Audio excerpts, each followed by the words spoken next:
Bonjour à toi qui montre ses doigts. Là, voilà, on voit que les doigts. Voilà, c'est Et ça. parle pas. Et je voulais vous parler d'un truc qui pourrait intéresser les gens qui ont fait le mouvement Bloquons tout le 10 septembre.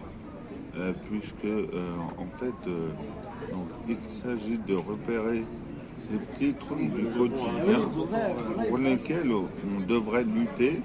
Et si on lutte pas, en fait, si on lutte contre les escroqueries massives des politiciens, alors que ce soit le cumul des mandats ou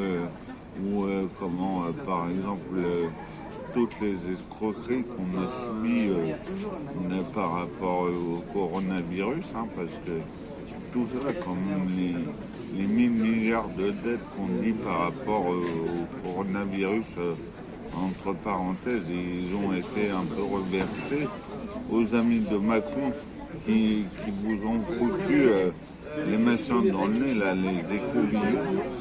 Et donc moi je voulais identifier les trucs qui ne vont pas dans la vie courante. Donc hier avec mon ami là, Gilet Jaune,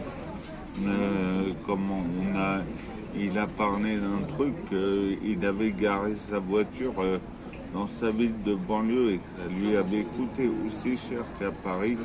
Donc là-dessus, effectivement, il y a peut-être une injustice. Il y a une autre injustice pour moi, c'est quand je bois des cafés, les cafés sont trop chers, hein. Bon, j'ai j'ai identifié aussi une injustice avec un hôtel